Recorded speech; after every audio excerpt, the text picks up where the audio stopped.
It took him 12 years to make a comeback, and this time he chose the OTT over a big screen. Why is that, Fardeen? First, welcome to NDTV. Well, thank you. Thank you for having me. What took you so long, and why OTT and not the big screen? What took me so long? I wish I hadn't taken so long. Yes, I feel I've missed out. I feel I've missed out quite a bit. But anyway, I did eventually come back, and couldn't have hoped for a better way to come back with my first release being Heeramandi. You know, it was a true privilege. Extremely lucky. Thank my stars every day that it came my way. I was attending an IFA in 22 and was spotted by Shruti Mahajan, who's done the casting, and also Mohan Beg, whose concept this is, who I know personally, had seen me, and you know, he mentioned my name. Shruti saw me. She was kind of liked what she saw, and she thought I'd suit the part. And I came back from the IFA. I get this call. Hi, I'm Shruti, and you know, I know this is a short notice, but we are casting for this show, and it's by Mr. Snajay, Leela, Bhansali, and I couldn't believe what I was hearing. I wasn't sure whether to believe it or not, or if it was a prank or what. You know, I mean, I had just finished filming for Visfort, and it just seemed too good to be true. And you know, she just said, it's just a meeting. Would you please go over and meet Mr. Bhansali? And of course, I jumped at the opportunity and met him. Obviously, people were seeing me after, you know, a very long time. So he was. Dulha mil gaya. Last? No, but even in between, there were pictures of me here and there, and yeah. I let myself go. I had allowed myself to put on a lot of weight. So those were the last pictures. There was the impression that people had of me. So he thought I could suit the role. He agreed to do a look test, and you know, the results of the look test, I shared it on Instagram, and he was extremely happy, and he was convinced, you know, once he saw the look test, that I could play Wali Mohammad. You told us, like, this 12 years people saw you in different lights. We saw those pictures coming out where, you know, people were body shaming you, we can say that. Yeah. And let's talk about that. Did you see that coming? Did you expect people would react this way? Did you expect being photographed? To be honest, I was completely disconnected. I don't remember exactly when this happened, but I know it was post 14, 15, I think, I'm not sure, but sometime then. I had been away for over 4, 5 years. In my mind, I was not actively involved in the industry at all, you know, so I was surprised that I even got that attention to begin with. And of course, to put it mildly, it was a bit of a rude shock. Yeah, it to was. put it mildly, of course, it's traumatic. That people can feel better about themselves, you know, putting somebody else down. I mean, and it's a trend all over the world where people feel it's all right because they can remain relatively anonymous, and only because of that they feel empowered to be able to say whatever they want without taking into account somebody else's feelings. Tell me, that time when this happened, did people reach out to you? Did your close ones or people from the industry reach out to you? I'm sure, if I remember correctly, yes, there were a few messages. Actually, you know, there were a lot of, one person in particular who I'd like to mention was Adnan Sami. He came to my support and was very vocal about it and publicly wrote about it. So, you know, I'll always be grateful to him for that. It really meant a lot. You know, there was this time before these pictures came out, the 5 years that you were completely cut off. What were you up to? Were you spending time with your family more? Or what were you doing? Well, I needed some personal time off. After I lost my dad, and then I shot a movie after that. But I needed some personal time. Natasha and I, you know, we had challenges having children, so you know, also needed some time to you know, work on that. As a couple, yeah. Yeah. So and then of course, being away for this long wasn't planned. But did you enjoy that time for yourself or not? Oh yes. I mean, the birth of my daughter and then my son 4 years later has lit up my life in in very profound ways. But you know, very special. When you look back, now that you're back in the industry, do you ever feel that I've missed out on a lot of things that time? Or Yes. you don't regret it at all? No, that's one of my big regrets. I don't have many regrets, but this one is a big one. You know, so much changed, you know, and I wasn't part of the change.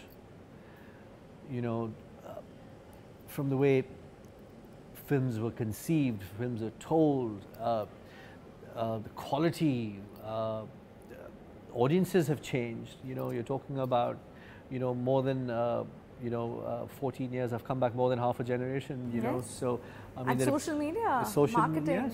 Yes, and you know, there are people who have no idea who the hell I am, you know, so I in so many ways I literally do feel like a newcomer. But when did you realize that, okay, it's time for me to go back? And how did that shift happen in your mind, that it is time for me to go back into the industry, do some work, and have the physical transformation that you had? It happened in during lockdown, during the first lockdown, and you know, there was some challenges I had faced in my life back then, and that really gave me pause to think. You know, some personal challenges, and that really gave me pause to think about what was important and the choices that I was making. So it started then, June or July of 2020. Of 2020, when I decided to, you know, firstly reclaim my health. I wasn't in not just aesthetically, but I wasn't in great shape otherwise. My health wasn't great. I decided to make some profound lifestyle changes and get back, and you know, I really missed this profession, the people, the process, you know, and I came back in November of 2020. I was here for a month or two, and then I finally moved back in February or March. Where were you staying before this? I was in London. Oh, okay. I was in London for, yeah, in February or March of 21 is when a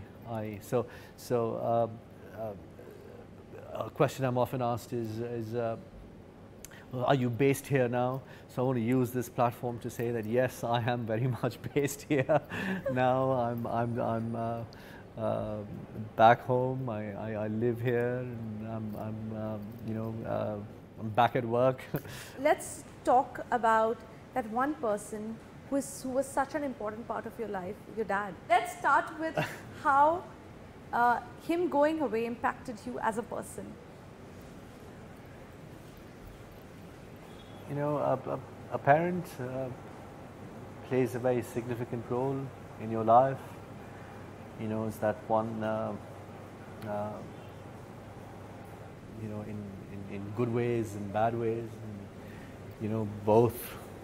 But there's still that accountability, you know, that feeling of their wisdom. I miss that. I wish you know, I had an elder in my life. You know, sometimes I feel I need it even now. I mean, I miss that about him. You know, he was a very unique personality. He was a very unique father. He pretty much was very liberal. Pretty much left us to our own.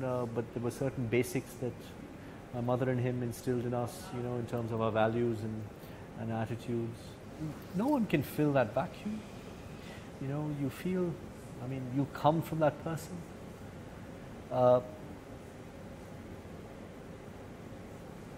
Once you move past the grief aspect of it, you know, it was fascinating for me to understand and realize how they live through you. You know, we saw on Instagram, Zeenat Aman posted that thing about your dad, and it was so sweet of you to post. And you know, tell us about him, this person's then who was so strict about timing and people coming on time and so professional. I love her handles. She writes so well. Oh, she's amazing. Yeah, no, she is.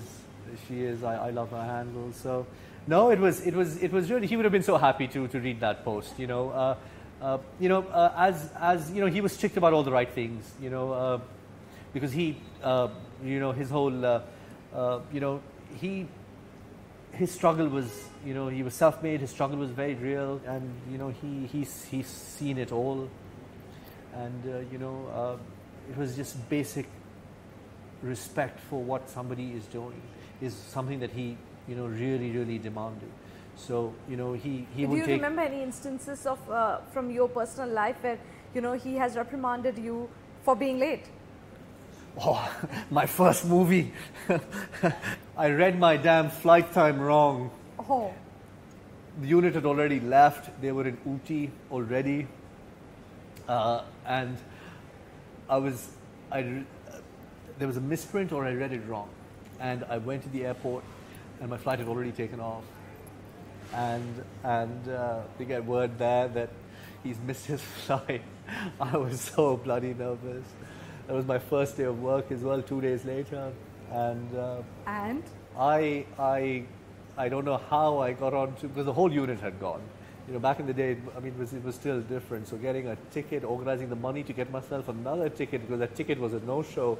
And I had to organize the money to get myself, to get a new ticket, because I couldn't call up my father and say, hey, I missed my flight. I just wanted to be on the next flight to Bangalore, get there, and from there I got into a cab. I remember, and I just went straight to Ooty. That was a scary one. So, but he couldn't cut anything because I was making nothing then. It was my first film, so there was nothing to cut. You were spared. No food for the whole day was my punishment. Yeah, no, I'm kidding. Oh, God.